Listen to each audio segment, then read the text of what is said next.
Do you want to create more accountability, foster that sense of ownership, and position people to succeed, position yourself to succeed? One of the best things you can do is have a conversation about what are the thresholds here? What are the boundaries of accountability?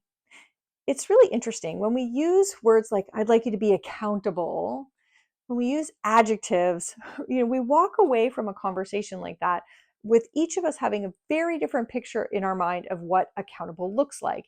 And that can cause real problems. So using this technique where we have a conversation between employee and manager can be really helpful. So think about this situation. I've given you the task of, running the store sales for this particular store for this month. Maybe I'm your district manager. And this is the target, and this is the normal plan and operations. Off you go. Well, inevitably, something's going to either go wrong or go better than planned, or things are going to happen. And if you don't have a conversation up front around what accountability meant to you and within what boundaries, what you're going to get is the person behaving based on their own individual styles or personality or comfort zone. So some people are going to respond to that by engaging you in the tiniest things that are completely trivial. Like, why are you copying me on this email? Why are you calling me about this? But they're just not taking accountability. They're kind of below the threshold for what you say is, your expectation. But the other problem is you have people on the other end as well. People who, you said I was supposed to be accountable, so I am going to the very last minute of this month, hoping and praying that I'm going to deliver what I'm supposed to deliver. And I'm not mentioning a word about us being off plan or something going haywire. Oh, well, that is not good either.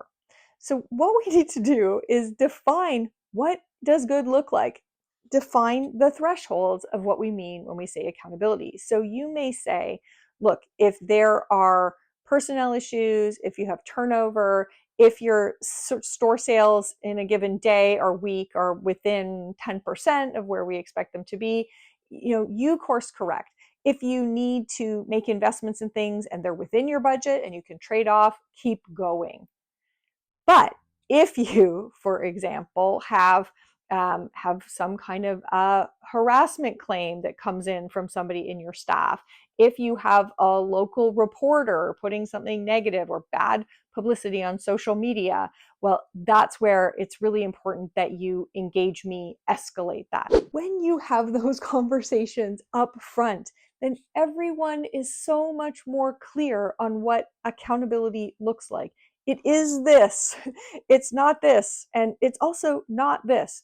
You don't get those two extremes on either end that can be really problematic. So as you do that, you're going to talk about, okay, well, what are kind of the guiding principles? Because accountability is not about naming every single scenario and what could happen, and having the complete, well, that wasn't on my list, so I didn't call you. It's more about what are some of the principles and parameters behind it. So having a conversation about, maybe you work in the finance organization and what you want to say is, look, if you're working with other people at the manager level, keep going. I don't need to be CC'd. I don't need to be in the meetings. But if anybody from the vice president level gets involved from the line of business, please make sure that I'm involved. Please invite me to the meetings. That's a great example of doing it. So as you share the principles, you don't have to have every scenario thought out, but what you're doing is helping somebody understand, okay, this is the border in which I need to be accountable. And I have to make sure that I get up to this level and not delegate everything up to you. But I also need to understand that going past that would be adding risk, creating surprises, and that's not a good thing. Now, as you go and as you try it, you are inevitably going to find situations where you don't involve your manager and they're like, why didn't you tell me that? And you can say, I didn't tell you because this is what I understood to be the parameters. What did I misunderstand? What made this different? Tell me about your thought process about why you'd want to be involved in that. you can course correct. If you come to them with some things that over time you may find that that threshold goes up and up as they trust you more and more, you may say, oh, I thought you wanted me to come to you with things like that. Oh, you know what? Not anymore. That's fine. Okay, great. So this is a conversation that almost no one has. And I think we would avoid so many uncomfortable situations of, employees disappointing their managers or surprising their managers, but people also not quite knowing when they should engage them or not engage them. It would be so much easier if we had conversations up front about what are the thresholds and the principles and parameters where I should handle this and where should I involve you. That is a secret to supporting much stronger accountability.